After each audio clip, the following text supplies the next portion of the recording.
Bom dia, gente. Meu nome é Andressa e hoje eu vou apresentar esse artigo de revisão para vocês, que aborda sobre as restrições dietéticas à nutrição na prevenção e tratamento das doenças cardiovasculares. Esse artigo ele foi publicado em 2019 por Sebastian Brandholtz e Walter DeLongo. Bom, quanto aos conflitos de interesse, o Sebastian ele é apoiado pelo Irene Diamond Foods e o Walter DeLongo é apoiado pelos Institutos Nacionais de Envelhecimento. Bom, o artigo começa falando, que o objetivo, então, é investigar o papel dos macronutrientes e da nutrição sobre o envelhecimento, a prevenção e o tratamento das doenças cardiovasculares. Assim, sabe-se que as doenças cardiovasculares, elas representam 1/3 das mortes no mundo, no qual o envelhecimento e a alimentação são fortes fatores de riscos. Então, para a redução desse risco, são necessários as escolhas alimentares saudáveis, a prática de atividade física, a cessação do uso de tabaco e de álcool, relacionado, então, aos fatores de riscos modificáveis. Além disso, os autores começam deixando duas polêmicas aí. Será que apenas um nutriente específico é o grande culpado das doenças cardiovasculares, E em qual estudo eu devo confiar? Para isso, para esse resultado, então, é fundamental a combinação de múltiplas áreas da pesquisa, a fim de determinar se o nutriente ou a combinação deles, qual é o papel que ele vai exercer na dieta, no envelhecimento e nas doenças. Bom, então, todo esse estudo foi baseado em 4 pilares classificados como fundamentais pelos autores. O primeiro pilar são as pesquisas desenvolvidas com os animais, o segundo seriam os estudos epidemiológicos, o terceiro pilar seriam os estudos clínicos, e o quarto pilar seriam os estudos centenários. Agora eu vou começar falando especificamente sobre cada um deles. Então, as pesquisas, desenvolvidas com os animais, ela tem o objetivo de investigar a ação dos nutrientes sobre a função celular, sobre o metabolismo e a saúde em geral, através de uma base científica rigorosa. Fornecendo, então, dados relevantes sobre a fisiopatologia das doenças cardiovasculares, e a avaliação das estratégias terapêuticas para tratar ou prevenir as complicações. Para isso, é necessário a gente entender como que ocorre, qual que é o mecanismo até ter o desenvolvimento das doenças cardiovasculares. Ele está envolvido com a resistência à insulina, a dislipidemia, que seria o aumento do triglicérides, junto à diminuição do HDL e aumento do LDL. Assim, essa tríade resulta na disfunção endotelial e contribui para a formação da placa arteriosclerótica. Assim, o uso de dietas que induzem as doenças cardiovasculares nos animais podem destacar melhor esse mecanismo e a interação com essas doenças. Bom, o primeiro estudo que os autores trazem para a gente é esse estudo desenvolvido com camundongos da espécie C57BL6, que foram submetidos ao consumo de uma dieta rica em gordura, cerca de 62% de lipídios, 20% de carboidratos, 18% de proteínas, e o resultado foi que, em 8 semanas, as fêmeas, desenvolveram a resistência à insulina, disfunção diastólica, com aumento das alterações microvasculares cardíacas. Já um outro estudo com a mesma espécie de animais, com uma dieta à base de banha e cerca de 60% de lipídio, 20% de proteína e 20% de carboidratos, os machos, em 16 meses, demonstraram a vasoconstrição, redução da contração cardíaca, hipertrofia de cardiomiócitos e a fibrose cardíaca. Porém, fazendo um parêntese aí, esses estudos com animais, principalmente com os camundongos, naturalmente, eles já apresentam um aumento do HDL e a diminuição do LDL. Então, para simular as doenças cardíacas, né, é necessário submetê-los a uma dieta principalmente concentrada no teor de gorduras.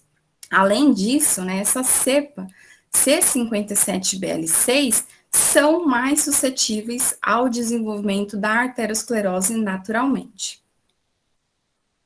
Um outro estudo, né, agora desenvolvido com coelhos, submetidos a uma dieta aí de cerca de 40% de sacarose, 14% de banha e 25% de proteína, demonstrou também lesões vasculares, níveis aumentados de arteriosclerose e a formação da placa, independente do colesterol dietético e da gordura saturada.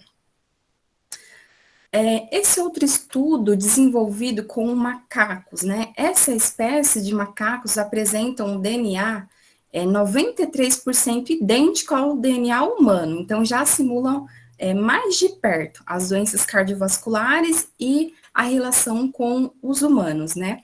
Eles foram submetidos durante 2 anos a um consumo de uma dieta rica em calorias, colesterol e gordura saturada, né, projetada então como uma dieta semelhante à dieta americana, contendo ovos, queijos americanos, bacon frito e outras comidas típicas, né, demonstrou então um aumento do colesterol e das características patológicas, né, semelhante à arteriosclerose em jovens adultos. Além disso, 46% da superfície íntima aórtica desenvolveram as placas lisas e estrias de gorduras. Em contrapartida, né, uma dieta com baixo teor de gordura saturada e alto em poliinsaturada reduziu em 383 miligramas por decilitro do colesterol sérico da dieta americana para 199 miligramas por decilitro na dieta prudente, né? Além disso, 7% apenas desses indivíduos apresentaram alterações vasculares, né, quanto aí os indicadores do desenvolvimento de arteriosclerose. Bom, porém, né, esses modelos de pesquisas com os animais, eles possuem algumas limitações na simulação das doenças cardiovasculares, né? Assim, os estudos epidemiológicos representam um pilar fundamental para testar as hipóteses efetivamente nos humanos.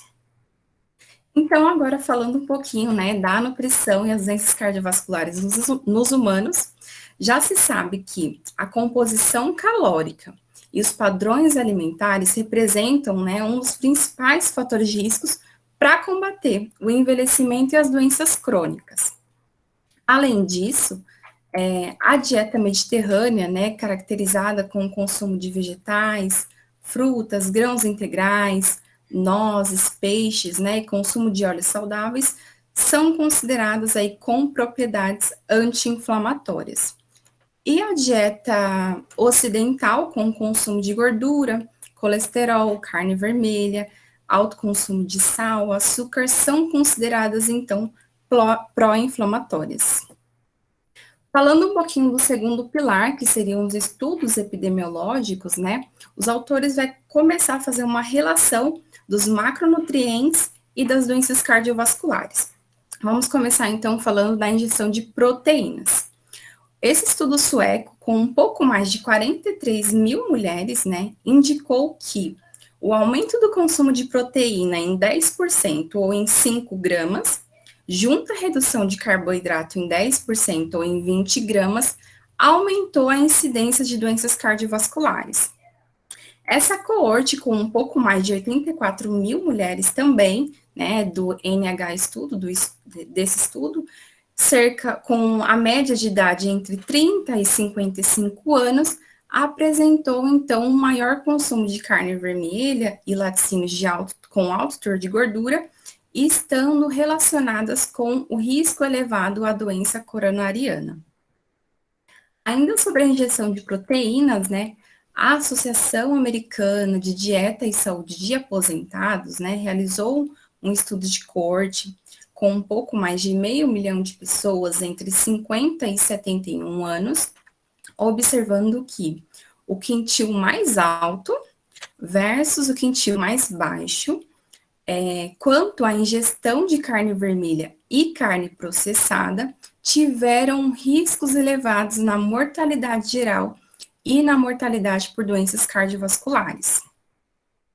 Agora, sobre a ingestão de gorduras, né? As populações do leste asiático e do Mediterrâneo, com baixo consumo de gordura saturada e alto consumo de gordura insaturada, elas apresentam menores taxas de incidência por doenças cardiovasculares. Assim, essa coorte desenvolvida em 7 países diferentes, né, com um pouco mais de 12 mil pessoas de meia idade, observou que o consumo dessa gordura saturada e os níveis de médio de colesterol sérico tinham uma correlação com a mortalidade. Assim, né, as taxas mais baixas foram encontradas na Grécia e no Japão, sendo mais alto na América do Norte e no norte da Europa, com a forte associação da incidência e a mortalidade por doenças cardiovasculares quanto ao consumo da gordura saturada e os níveis médios de colesterol sérico. Bom, agora falando um pouquinho dos carboidratos, né, o consumo de carboidrato juntamente com dietas de alto índice glicêmico ou de alta carga glicêmica, é consistentemente associado com risco cardiovascular. Como demonstra essa meta-análise, com um pouco mais de 220 mil participantes, né, de 6 a 18 anos, esse acompanhamento, né, de 6 a 18 anos, registrando aí quase 5 mil eventos de doença coronariana associada com a carga glicêmica dos alimentos. Agora, sobre a inflamação e as doenças cardiovasculares, né? Essa meta-análise com 9 estudos prospectivos, né? Com com 135 mil indivíduos, né? Consumindo uma dieta pró-inflamatória, que é aquela dieta ocidental com alto consumo de gordura, sal e açúcares, foi associada com risco aumentado da mortalidade por todas as causas, mortalidade cardiovascular e também o desenvolvimento de doenças cardiovasculares. Bom, agora falando do terceiro pilar, que seriam os estudos clínicos, né? Fontana desenvolveu esse estudo com 18 voluntários, acompanhado durante 6 anos. O primeiro grupo tinha uma restrição calórica entre 1.100 a 2.000 calorias, com base em frutas, vegetais, grãos integrais e etc., em comparação a um grupo consumindo de 2.000 a 3.500 calorias, né, com comidas típicas da dieta americana. Então, o grupo 1, que tinha essa restrição calórica, demonstrou redução no colesterol total, no triglicérides, na glicemia em jejum, na pressão sistólica, diastólica e a redução de 40% da espessura íntima média da artéria carótida, que é um dos parâmetros para se avaliar a arteriosclerose. O último pilar, que seriam os estudos centenários, então, esses estudos são voltados para regiões no mundo onde as pessoas vivem muito mais do que a média, né? E vão representar, então, o papel do estilo de vida e o envelhecimento de forma saudável. Assim, populações, comunidades específicas aí do Japão, Loma Linda, Itália, Costa Rica e também da Grécia, apresentam dietas comuns, né, que são à base de plantas, com baixo teor de proteína animal, alto de carboidratos complexos e baixo teor de açúcar, apresentando também, né, uma baixa incidência de mortalidade e a mortalidade geral e a mortalidade por doença cardiovascular. Bom, agora falando sobre o tratamento, né, das doenças cardiovasculares segundo esses estudos.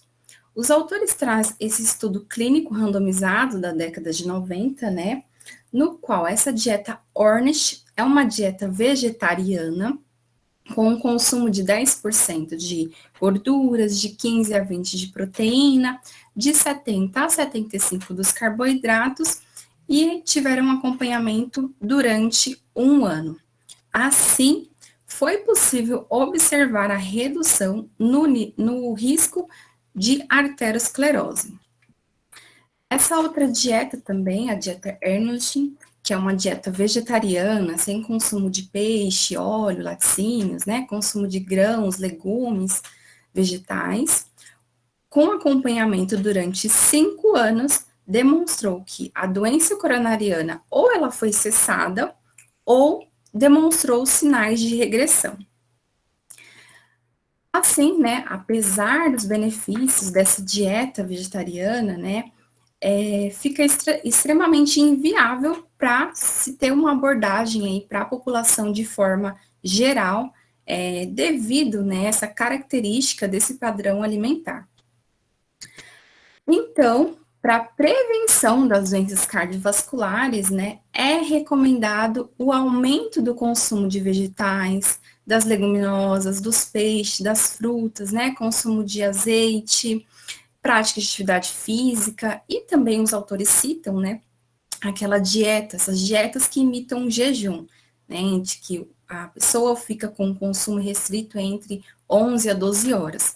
Porém, é ressaltado que os estudos precisam ser amplamente desenvolvidos para se observar o real efeito desse tipo de dieta para as doenças cardiovasculares e, enfim, para não gerar nenhum outro tipo de problema de saúde. Então, para a prevenção das doenças cardiovasculares, é necessário evitar e reduzir o consumo de carne vermelha, consumo excessivo de açúcares, laticínios, proteínas, gorduras saturadas e trans, né, a redução do peso e também do estresse. Bom, finalizando aqui, como conclusão, né, são vastas as quantidades de dados sobre a importância da nutrição na saúde humana, né, que atualmente são disseminados aí amplamente, causando muitas vezes confusão entre o público, né, quando se fala em dieta focada no efeito a curto prazo, onde, na verdade, deveria se priorizar o envelhecimento de forma saudável, né, e esse fenômeno, então, vai reforçar a necessidade de uma abordagem multidisciplinar com foco nas ciências básicas e nas ciências clínicas, bem como nesses estudos epidemiológicos e os estudos centenários. É isso, gente. Muito obrigada. Vamos ver se tem alguma pergunta. A gente que agradece, Andressa. Vou passar a palavra. Parabéns! Palma para a Andressa. Foi ótimo. Vou passar a palavra para José Walter, que é o nosso mediador do chat. Vou primeiro apresentá-lo, né? Ele é nutricionista graduado em nutrição pela Universidade Federal de Sergipe, mestre em ciências da saúde e atualmente atua como nutricionista clínico, professor e preceptor dos estágios supervisionados em nutrição clínica e nutrição em saúde coletiva no Centro Universitário Estácio de Sergipe. Também é professor de pós-graduação e membro do coletivo Nutris contra a Fome. Além disso, é pesquisador colaborador do grupo Scientific Vegetarianism do Instituto do Coração, INCOR. Então, passo a palavra agora para Walter, que ele vai mediar as perguntas. Bom dia a todos e todas. É uma satisfação estar aqui com vocês. Parabéns, Andressa, pela apresentação, muito bacana. A gente não teve ainda nenhuma pergunta aqui no chat, mas, assim, eu estava prestando bastante atenção, né, surgiu uma agora do Arthur, né, na sua apresentação, e caso outras pessoas, além do Arthur, não façam questionamentos, eu tenho alguns também, que eu estou gostando bastante das apresentações. A pergunta do Arthur é a seguinte, ele parabeniza, né, parabéns, apresentação rica em referências, obrigado. Uma pergunta, pode exemplificar carboidratos complexos? Ele fez essa pergunta. Como que é? Ele quer que você dê exemplos de carboidratos complexos. Ah, sim. Então, os carboidratos complexos, né, são aqueles que, por exemplo, a gente tem uma dieta baseada em grãos integrais, né, seriam os arroz integral, o uso de massas à base de farinhas integrais, né, tanto massas de macarrão, de outros tipos de preparações. Além dos carboidratos, a gente também tem que lembrar que o consumo de fibras também está presente nas frutas, nos vegetais, tá bom? Então, todos esse conjunto em equilíbrio de uma alimentação são fundamentais aí para a prevenção e controle das doenças cardiovasculares. Enquanto não surge nenhuma outra pergunta, Andressa, eu queria só para partilhar com você, né, para ver a Vânia Bruno, né, falou que na apresentação do artigo do Pilar 3, comparou-se uma dieta hipocalórica rica em frutas, vegetais, entre outros, com uma dieta hipercalórica rica em bacon, queijos gordos. São 2 parâmetros envolvidos aí, percentual de caloria da dieta e tipos de nutrientes. Isso não seria um viés na pesquisa? É um questionamento da Vânia Bruno.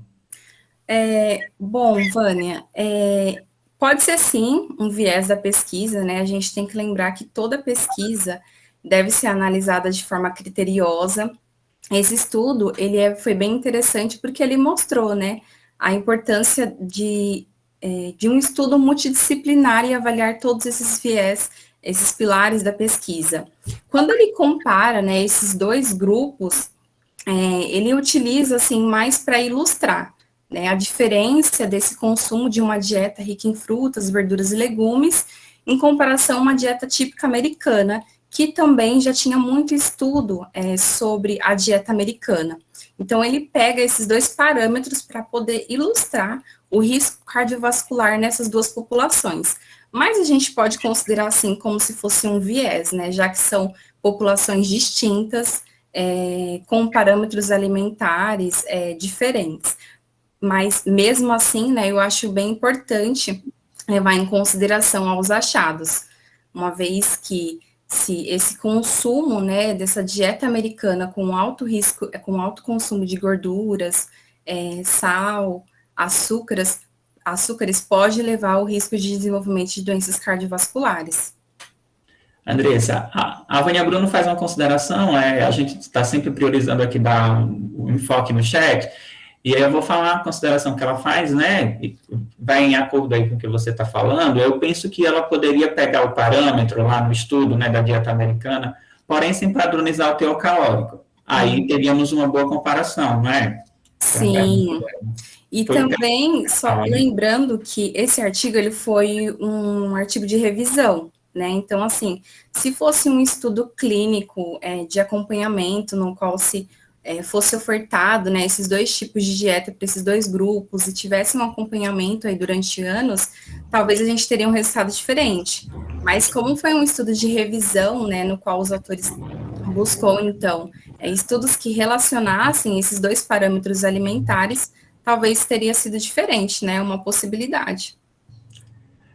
Andressa, a Flávia, ela pergunta o seguinte: Andressa, qual o argumento dos autores para afirmarem que uma dieta vegetariana seria inviável na prevenção, controle de aterosclerose?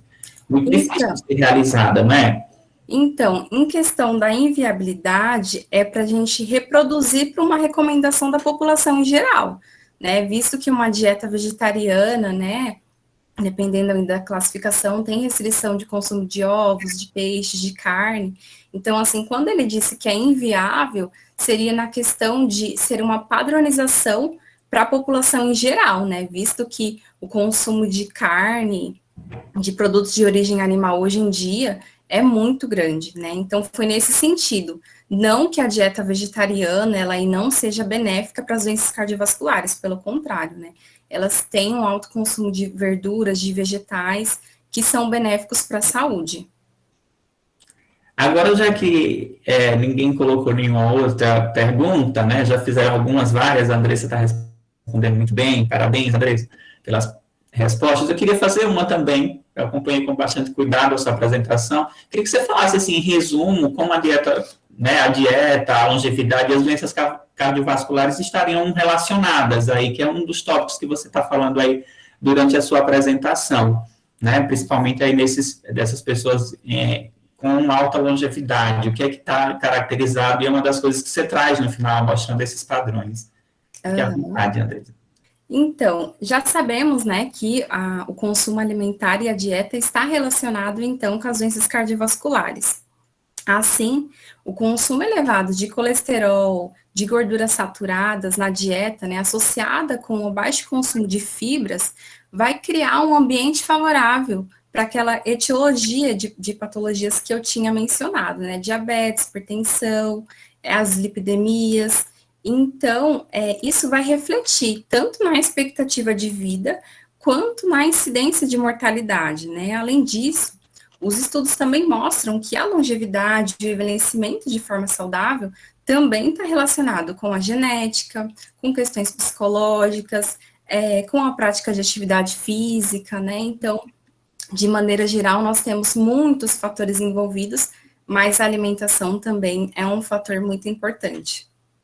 Gratidão, me sinto muito contemplado. Gratidão também à Vânia Bruno, né? Gratidão ao Arthur e também à Flávia, que fizeram os outros questionamentos. Né? A gente te agradece, Andressa, e